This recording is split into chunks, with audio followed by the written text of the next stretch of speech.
This is the ak2000c. It's like the AK-47 of gimbals. It's pretty good. It's made by Feiyu Tech. They sent me this thing to review.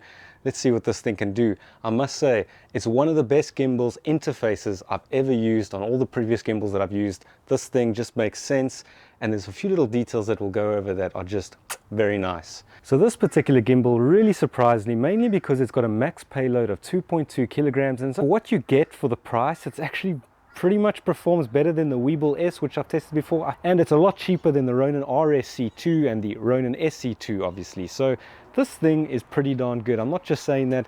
So far I've got the settings pretty dialed down, so it's got a really nice slow follow right there. As you can see, I've got the Sony a7S III on there with a 20mm, quite a heavy little lens, and everything is just balancing. Balancing this gimbal is like any other gimbal. Just make the micro adjustments on each of the 3 axes and you'll be okay. But what does this kit actually come with?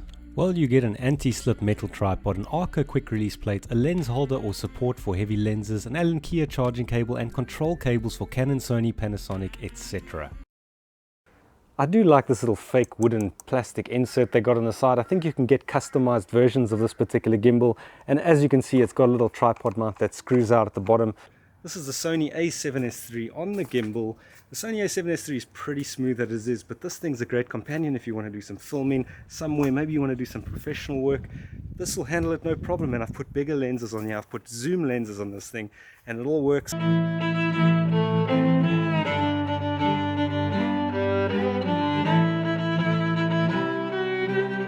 And it's amazing what you can do with an 85mm lens on a gimbal like this, on a body like this. Small details on this that I really like they've actually labeled camera on the actual gimbal, so you know that's your camera control cable input into the camera. If you're wondering, each gimbal actually has a little lock button, standard in most of these size gimbals these days, but you can lock it, you can fold it up, you can stick it in your bag. It actually gets pretty small when you fold the thing up and take the little bottom tripod mount off, which is really nice. But locking the axis also helps you balance. Balancing this particular gimbal works like every other gimbal. You just get those 3 axes right. In the manual that comes with the box is really well explained, and it shows you all the process of balancing this thing. But once you've done it with one gimbal, you're not going to have a problem with this. It might not be the heaviest thing in the world, but vlogging with this kind of system while riding an electric skateboard can be a little bit tricky, and I don't think you could do it for long periods of time. I was able to get some pretty nice shots with an 85mm and this particular gimbal and the Sony a7S III on my skateboard. I was just riding around, capturing a few different things, some cars, some people sitting at the coffee shop, some little monumental things that I was going past.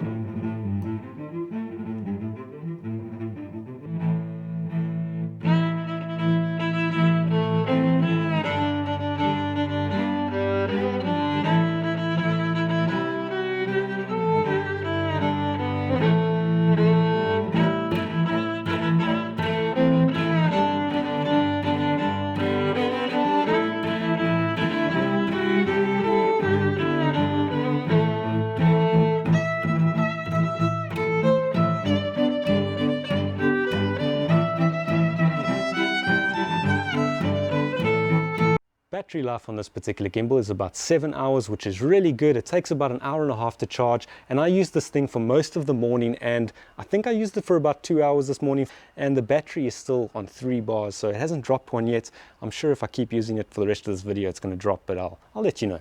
Long press the power button for a few seconds and you will turn on the gimbal. Let's have a quick look at the trigger. The trigger can be used to recenter your gimbal. As you can see, if you double click it, it recenters everything, and if you actually triple click your gimbal with that trigger in the front, it'll rotate the gimbal head 180 degrees and vice versa. Pretty nice. And if you push that power button again, it'll lock the screen, which is nice if you accidentally hit the thing. And I did find that every now and then I was touching the screen and that was changing the gimbal mode, so that little lock screen feature is really nice. You can just push it again and it unlocks the screen, which is really convenient. So what about the modes that you get on the gimbal? Well, the first icon on the top left is lock. So let's say, for example, I used the joystick and I wanted to move it slightly to that direction. I don't know, maybe I was on my skateboard and I was feeling awkward and I wanted to lock the gimbal in this particular direction. Push the lock button, and now no matter what you do, that's locked in that direction, which is nice. The next one is pan mode, which, as you can see, I've set mine pretty slow, so I like that kind of feel. I don't like it to be too quick. I feel like any whipping movement with any gimbal, unless you're doing a whip pan, I think a gimbal movement head should be pretty slow. So the pan and tilt mode, which is the next one on the bottom left, will allow you to tilt down and up, and also pan left and right, and as you can see, my settings are really slow and gives you quite a nice smooth. But that mode will lock the roll motor. Then you get sort of like the FPV mode, which is an all follow mode, and this is going to be like the roller coaster mode that you might have been accustomed to. Pretty cool. I don't use it that often, but it's nice to know because certain things you do actually want that particular mode. Now, if we swap the screen once more to the left, you'll see Inception mode, which is pretty cool, which sticks your thing into sort of like flashlight mode on some other gimbals. And there's actually adjustments, so you can actually hold that. As soon as you push that button, there's your Inception mode. You can adjust the speed as well. So this gimbal has really thought of everything. Just make sure your screws are tight because you don't want to lose your camera while you're doing these kinds of things. I wanted to test if I turned the Sony a7S III active state off and just use the gimbal, and you can see it's doing a slightly better job even though the a7S III has pretty good active stabilization. Pressing the selfie mode button will allow you to turn the gimbal head around, but you'll notice that portrait is grayed out. In order to use that portrait, make sure you tilt the gimbal head forward and then you will see it becomes available. Push the button and you'll go into portrait mode. Pushing the button again will bring portrait mode back up again. A pretty cool little feature, I think. Adjusting the power at each axis, you can click auto adaptation, which will do it automatically, which is what I recommend. You will notice your gimbal shakes a little bit, but this is the best way to calibrate a different lens or camera combination. You can also do it manually using the joystick and clicking all those options. In shooting mode, you can customize how the gimbal head behaves. Default, sport, action, and customize. In customize, you can actually adjust the follow speed and the dead zone.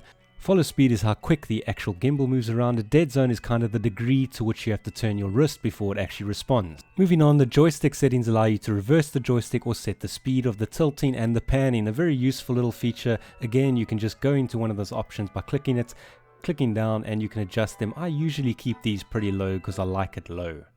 Notice there's a little blue icon that gives you an indication of where your gimbal head is going. Joystick settings allows you to calibrate your entire system. Now, if we keep swiping all the way to the left, you'll notice that there's an ISO setting as well as an aperture setting. I think it depends on your camera, but I wasn't able to change my ISO, aperture or white balance using these settings. You can use an app to control the actual gimbal head and do a whole bunch of customizations. You can also connect to Wi-Fi if you click connect camera and choose your camera model. There are also a whole bunch of advanced settings including joystick speed, motor strength where you can adjust all the different axes. If you have any drifting, you can use horizontal calibration. The time-lapse settings allow you to change the movement of the gimbal head for the pan and tilt motors and the interval and the wait shooting time between photos. You can also use this if you go to the actual menu and change those settings which do reflect. If you click the root options and you click OK and you move your gimbal manually and then you click OK for the starting point, and let's say we wanted to move it all the way to the right hand side and let's say move the tilt axis to the top. If you press the record button on your camera and press OK, now you've got a sort of whip pan cameraman that's going to do a very smooth whip across the screen, which can give you some nice results if you were filming outside. A very nice feature is you can just go escape and rerun use last setting and that'll do the exact same movement again. So if you missed the shot the first time, you can always do it the second time. Now, if you actually have your cable connected to your camera and your gimbal, which they give you in this particular kit, there's a shutter button, which means if you half press the shutter button, it'll actually do focus. And if you fully press it, it'll take a photo or start a video, depending on what mode you're in on the camera. It's not a requirement, but some people really do like having the shutter button.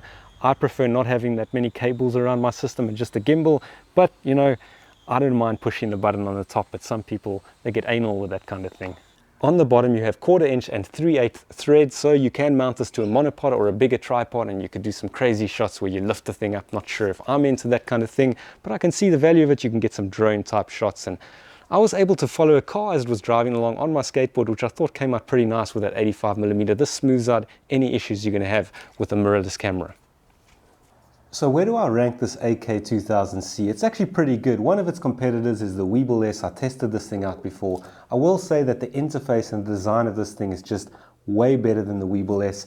The Weeble S does feel stronger to me. The components feel better and it is a little bit smaller. The Weeble S also allows underslung mode. You can buy that accessory. I'll put it on the screen for the ak2000. The one issue that I did have with the Feiyu Tech was I over tightened this particular bolt at the bottom, so I had to buy a wing nut, and luckily there was enough thread left that this actually works, because this is one of the important little bolts, but I haven't had any issues, and you can see you can still move the thing back and forward, and then I just tightened the little wing nut. So it's been, now it's out of balance. It's been quite a good solution. This is a great gimbal if you've got a mirrorless camera. It's not that expensive. It's cheaper than this one.